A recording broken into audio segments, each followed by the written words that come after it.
ಇದೇನಪ್ಪ, ನಂದೀಶ್ ಅಂಗಡಿತ ಯಾರು ಜನವೇ ಕಾಮ್ತಿಲ್ಲ. ಲೇ ನಂದೀಶ, ಎಲ್ಗಲ ಹೋಗೀಗ?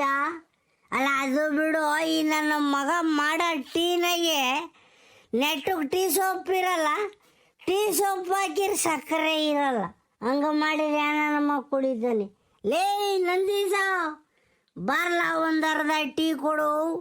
ಅಲ್ಲ ನಿನಗೆ ಮತಿ ಇಲ್ಲ, ನಿನ್ನ ಬಿಟ್ಟರೆ ನಮಗೆ ಗತಿ ಇಲ್ಲ.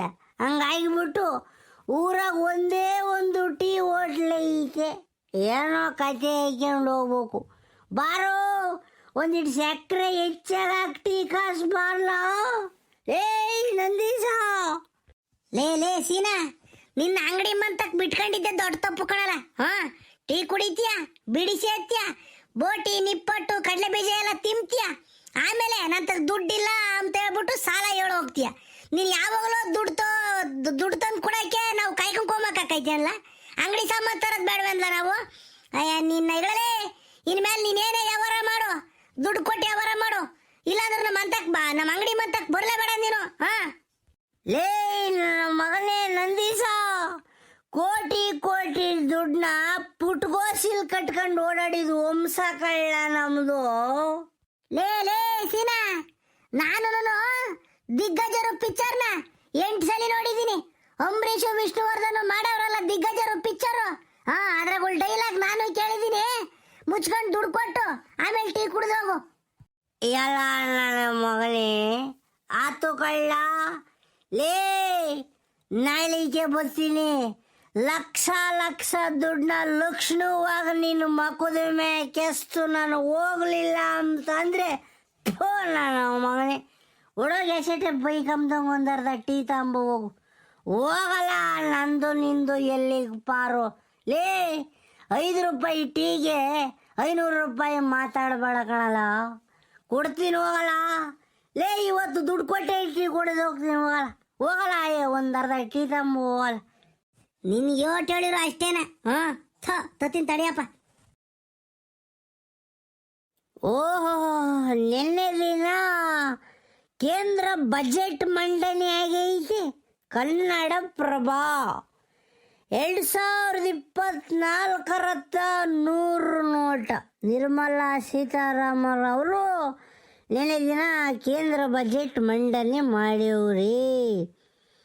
ಕರ್ನಾಟಕಕ್ಕೆ ಸಿಕ್ಕಿದ್ದೇನೋ, ಬೆಂಗಳೂರಿಗೆ 2 ಹೈಸ್ಪೀಡ್ ರೈಲು, ಬೆಂಗಳೂರಿಗೆ 56,000 ಕೋಟಿ, ತೆಂಗು ರೇಷ್ಮೆ ಶ್ರೀಗಂಧಕ್ಕೆ ಒತ್ತು. ಏನಪ್ಪ ಇದು, ಇವೆಲ್ಲ ಹೇಳಿ. ಅದಕ್ಕೆ ನಮ್ಮ ಸಿದ್ದರಾಮಣ್ಣನ ಹೇಳೈತೆ, ರಾಜ್ಯಕ್ಕೆ ಕೇಂದ್ರ ಬಜೆಟ್ನಲ್ಲಿ ಚೊಂಬು. CM ಸಿದ್ದರಾಮಯ್ಯ ಕಿಡಿ. ರಾಜ್ಯಕ್ಕೆ ಇಷ್ಟು ಅನ್ಯಾಯ ನಾನು ನಿರೀಕ್ಷಿಸಿರಲಿಲ್ಲ ಅಂತ ಹೇಳ್ಬಿಟ್ಟು DK ಶಿವಕುಮಾರಣ್ಣ ಹೇಳವ್ರಿ.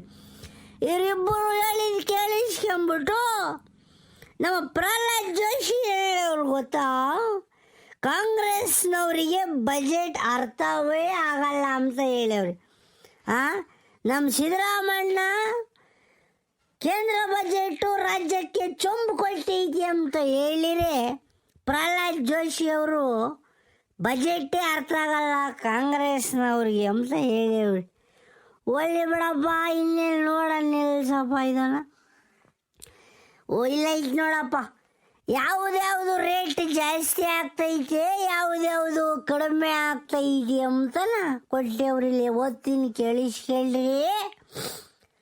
ಇಳಿಕೆಯಾಗಲಿರುವ ಸರಕು ಸೇವೆಗಳು, ವಿದೇಶಿ ಶಿಕ್ಷಣ, ವಿದೇಶಿ ಪ್ರವಾಸೋದ್ಯಮ, ಪಾದರಕ್ಷೆ, ಚರ್ಮದ ಉತ್ಪನ್ನಗಳು, ವಿಮಾನದ ಬಿಡಿ ಭಾಗಗಳು, CNG ಬೆರೆಸಿದ ಇಂಜಿನ್ ಆಯಿಲು, ಇಂಥದ್ದೆಲ್ಲ ಕಡಿಮೆ ಐತಿ, ಜಾಸ್ತಿ ಇರೋದೇನು.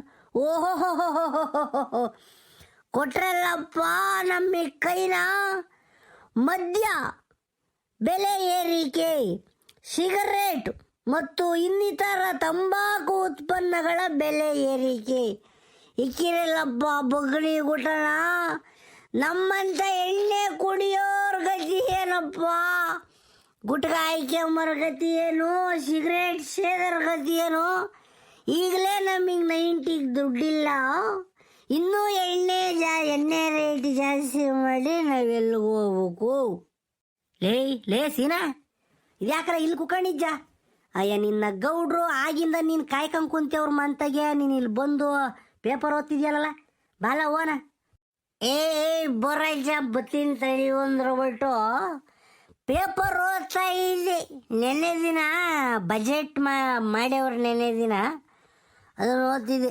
ಇನ್ನು ಮುಂದೆ ಫಾರಿನ್ ಟೂರ್ ಹಗ್ಗ ನೋಡಪ್ಪ. ದೇಶಗಳನ್ನು ಸುತ್ತಲೂ ಬಯಸುವವರಿಗೆ ಹಣಕಾಸು ಸಚಿವೆ ನಿರ್ಮಲಾ ಸೀತಾರಾಮನ್ ಅವರು ಆನಂದಕರ ಸುದ್ದಿ ನೀಡಿದ್ದಾರೆ.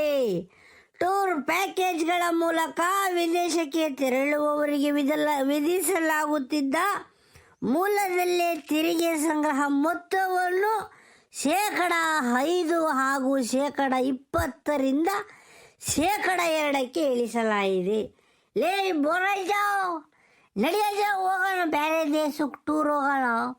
ಈಗ ಫಾರಿನ್ ಟೂರ್ ಏನಾರ ಹೋಗಂಗಿದ್ರೆ ಎಲ್ಲ ಕಡಿಮೆ ಮಾಡಿ ಅವ್ರ ರೇಟ, ನಡಿ ಹೋಗೋಣ.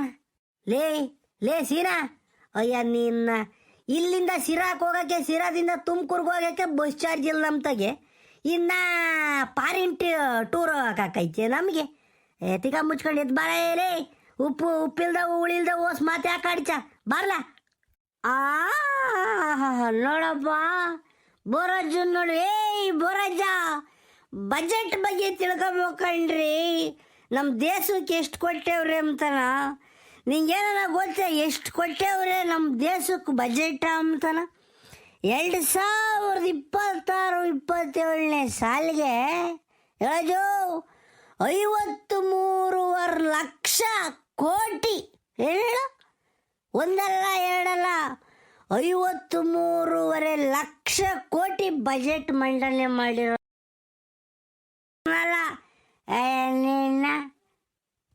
ಲೇ ಸೀನಾ, ಅವೆಲ್ಲ ನನಗೆ ಅರ್ಥ ಆಗಲ್ಲ. ಇವತ್ತಿನ ರಾಶಿ ಭವಿಷ್ಯ ಹೇಳಲ್ಲ.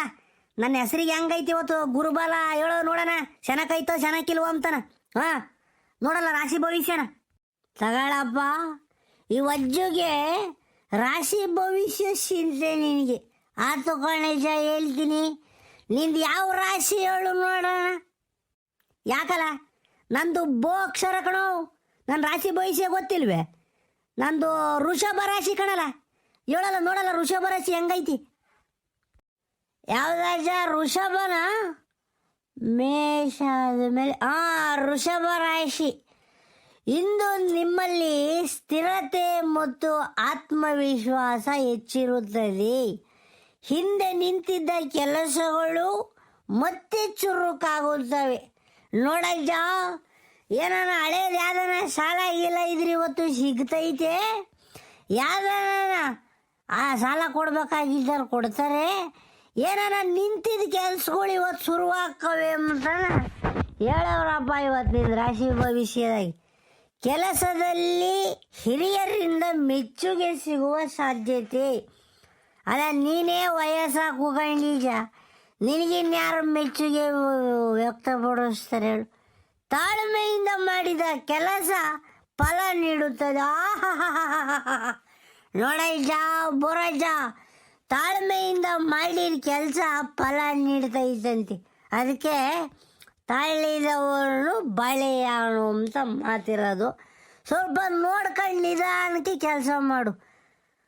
ಅಜೋ ಇಲ್ಲಿ ಕೇಳಜ, ಇಲ್ಲ ಹಣಕಾಸು ವ್ಯವಹಾರ ಹೆಂಗೈತೆ ಹೇಳ್ತೀನಿ. ಖರ್ಚು ಹೆಚ್ಚಾಗುವ ಸಾಧ್ಯತೆ ಇದೆ, ಆದರೆ ಅಗತ್ಯ ಖರ್ಚುಗಳೇ ಹೆಚ್ಚಾಗುತ್ತವೆ. ಸಾಲ ಕೊಡುವುದನ್ನು ಇಂದು ತಪ್ಪಿಸುವುದು ಉತ್ತಮ. ಅಜೋ ಸಾಲ ಯಾರಿಗಾನ ಕೊಡ್ಸೇನಜ ನೀನೇ ಯಾರ್ದಾನ ಕಿತ್ಕಂಸ. ಆದರೂ ಇಲ್ಲಿ ರಾಶಿ ಭವಿಷ್ಯದ ಹೇಳಿರೋದು ನೀನು ಇವತ್ತು ಸಾಲ ಗಿಲ ಯಾರಿಗೂ ಕೊಡಬೇಡ್ದಂತಪ್ಪ. ಹಾಂ ಲೇ ಸೀನಾ, ತೀರ ತೆಗ್ದಾಕಂಗೇನಿಲ್ಲ ಕಣ. ಲೇ ಚೆನ್ನಾಗಿ ಐತಿ. ಹಂಗಾರೆ ಇವತ್ತು ಒಂದು ಒಟ್ಟು ನೋಡ್ಕೊಂಡೆ ಮಾತಾಡೋದು ಒಳ್ಳೇದು. ಅವನು ಪ್ರಮೀಳಮ್ಮನ ಗಂಡ ಬೇರೆ ಬತ್ತಾ ಇದ್ದಾನೆ. ಈಗ ನಮ್ಮ ಗೌಡ್ರು ಮೀಟಿಂಗ್ ಬೇರೆ ಕರೆದೇವ್ರಿ, ಅದಕ್ಕೆ ಹೋಗ್ಬೇಕು. ಅಲ್ಲಿ ನೋಡ್ಕೊಂಡು ಮಾತಾಡೋದೇ ಒಳ್ಳೇದು ಅಲ್ವಲ್ಲ ಸೀನಾ. ಸುಮ್ಮನೆ ಯಾಕೆ ಬಾಯಿಗೆ ಬಂದಂಗೆ ಮಾತಾಡಿ ಅವ್ರ ತಾಗ ಇವ್ರ ತಾಗ ಬೈಸ್ಕೊಂಬದೇ ಹಾಕಿ. ಆತು ಬಿಡಪ್ಪ, ಆತು ಬಿಡು. ಬೋರಾಜ ನಿಂತ್ಕೊಂಡು ರಾಶಿ ಭವಿಷ್ಯ ಕೇಳಕ್ಕೆ ನಿಂತಿರೋದು ನೋಡು. ನಡಿಯಜ್ಜ, ಅಲ್ಲಿ ಗೌಡ್ರು ಕರೀತಾ ಇದ್ದಾರೆ, ಇನ್ನು ಇಲ್ಲೇ ನಿಂತ್ಕೊಂಡಿದ್ದ. ನಡಿ ಹೋಗೋಣ. ಲೇ ಸೀನಾ, ನೀನು ಸರಿಯಾದ ನನ್ನ ಮಗ ಕಣಲ್ಲ. ಹಾಂ, ಆಗ್ಲೇ ಕರೆದಿದ್ದೀನಿ ಬಾರ್ಲ ಹೋಗೋಣ ಅಂತ. ಪೇಪರವರೇ ಹೊಡ್ಕೊಂಡು ಕೂಕೊಂಡು ಇವಾಗ ನನ್ನ ಮೇಲೆ ರೇಗ್ತೇನ ನೀನು. ಲೆಕ್ಕ ಹಾಕು. ಬರೇಲಿ ಹೋಗಂಬಾಲ್, ಕಾಯ್ತಾ ಇದ್ದಾರೆ ಗೌಡ್ರು. ಯಪ್ಪ ಮತ್ತೆ ಅಜ್ಜಿನೂ ಅಮ್ಮಯ್ಯನು ಗೌಡ್ರು ಮಂತಕ್ಕೆ ಹೋಗ್ತೀವಿ ಅಂತ ಹೋದ್ರು. ನಿನ್ನ ಬೊರಾಳಿರಂತೆ ಗೌಡ್ರು ರತ್ನ ಹೋಗ್ಬೇಕಂತೆ. ಬೋರ್ತಾತ ನಿನ್ನು ಕೇಳ್ತಿದ್ರು ಗೌಡ್ರು, ರತ್ನ ಹೋಗ್ಬೇಕಂತೆ, ಹೋಗ್ರಿ. ಕೇಳಿಸ್ಕೊಂಡೆನ್ಲ ಸೀನಾ? ಲೇ, ನನ್ನ ಮಾತಿಗೆ ಬೆಲೆ ಇಲ್ಲ. ನಿನ್ನ ಮಗ ಹೇಳಿದ್ದಾನ ಕೇಳಿಸ್ಕೊಂಡೆನ್ಲ. ನಾನು ಸುಳ್ಳು ಹೇಳ್ತೀನಿ ಎಂಬುದ್ರೆ ಹಿಂಗೆ. ಗೌಡ್ರು ಆಗಿಂದ ಕಾಯ್ತಾ ಇದ್ದಾರೆ ಕಣೋ, ಬಾರ್ಲ ಹೋಗೋಣ. ಆತು ನಡಿ ಬೋರಾಜ. ಪ್ರಮೀಳಮ್ಮನ ಗಂಡ ಬಂದೇವನು ಇನ್ನು ಬತ್ತಾ ಇದ್ದವನು. ಲೇ ಸೀನಾ, ಪ್ರಮೀಳಮ್ಮನ ಗಂಡ ಬಂದಿರಂಗ ಇದನ್ ಕಣ್ಲ. ಗೌಡ್ರು ಮಂತಾಗಿರ್ಬೇಕು. ಹಾಂ, ಪ್ರಮೀಳಮ್ಮನ ಮಂತಕ್ಕೆ ಹೋಗಿಲ್ಲ, ಗೌಡ್ರು ಮಂತಾಗಿರ್ಬೇಕು ಅನ್ಕೊಂಡಿದ್ದೀನಿ. ಅದಕ್ಕೆ ಗೌಡ್ರು ಹಿಂಗೆ ಒತ್ತಡಿ ಮಾಡ್ತಿರೋದು. ಹಾಂ, ಈಗ ಬಾ ಹೋಗೋಣ, ಹೋದ್ಮೇಲೆ ಗೊತ್ತಾಕೈತಿ. ಆತು ನಡೆಯ ಹೋಗೋಣ. ಪಾಪ ಗೌಡ್ರನ್ನೇ ಜಾಸ್ತಿ ಹೊತ್ತು ಕಾಯಿಸೋದು ತರವಲ್ಲ. ನಡಿ ಹೋಗೋಣ. ಯಪ್ಪ ನಂದೀಶಣ್ಣನ ಅಂಗಡಿಗೆ ಒಂದು ಲಾಲಿಪಪ್, ಒಂದು ಸೀಪ ಹುಣಸೆ ಹಣ್ಣು, ಮತ್ತೆ ಒಂದು ಬೋಟಿ ಪಟ್ನ ತಗೊಂಡೋಗ್ತೀನಿ ಕಣಪ್ಪ. ಥೋ, ಅವೆಲ್ಲ ತಿನ್ಬೇಡ್ದು ಕಳ್ಳ. ಲೇ ಪಾಪ ಮಂಜ, ಅವೆಲ್ಲ ತಿನ್ಬೇಡ್ದು ಕಣೋ. ಎಂತೆಂಥ ಎಣ್ಣೆಗೆ ತೇಲ್ಸಿರ್ತಾರೋ ಏನೋ, ನೆಗಡೆ ಕೆಮ್ಮು ಆಗ್ತೈತೆ. ಬೇಡ ನಡಿ, ನೀವು ಮಜ್ಜಿಗೆ ಹೇಳ್ತೀನಿ. ಮನೆಗಿರೋ ಹಪ್ಪಳನೇ ತೇಲಿಸ್ಕೊಂಡು ಕೊಡ್ತೈತಿ. ನಡಿ, ನಾನು ಹೇಳ್ತೀನಿ. ಇಲ್ಲ ಬೇಡ, ನನಗೆ ಇವೇ ಬೇಕು. ಆದರೆ ಒಂದು 2-3 ದಿನ ತಿಂದಿದ್ದೀನಿ, ನೆಗಡೆನೂ ಆಗಿಲ್ಲ, ಕೆಮ್ಮುನೂ ಆಗಿಲ್ಲ. ನಂಗೆ ಇವೇ ಬೇಕು. ಕೊಡಿಸು. ಅದು ಕಣಪ್ಪ. ಅಳಬೇಡ, ಸುಮ್ಕಿರು. ಲೇ ನಂದೀಶ, ನಮ್ಮ ಹುಡುಗ ಅದೇನೋ ಬೋಟಿ ನಿಪ್ಪಟ್ಟು ಕೇಳ್ತಾ ಇದ್ದಾನೆ, ಕೊಟ್ಟು ಕಳಿಸು. ಗೌಡ್ರು ಮಂತಕ್ಕೆ ಹೋಗಿ ಬಂದು ಆಮೇಲೆ ನಿನ್ನ ದುಡ್ಡು ಸೆಟ್ಲ್ಮೆಂಟ್ ಮಾಡ್ತೀನಿ. ಆಮೇಲೆ ಕೊಡಗಿಡ್ದಂಗಿದ್ಯಪ್ಪ, ನಮ್ಮ ಹುಡುಗಿಲ್ಲೇ ಬಿದ್ದು ಒದ್ದಾಡಿ ಬಿಡ್ತದೆ. ಕೊಟ್ಟು ಕಳ್ಸೋದೇನು ಕೇಳ್ತಾನೆ ಅದನ್ನು.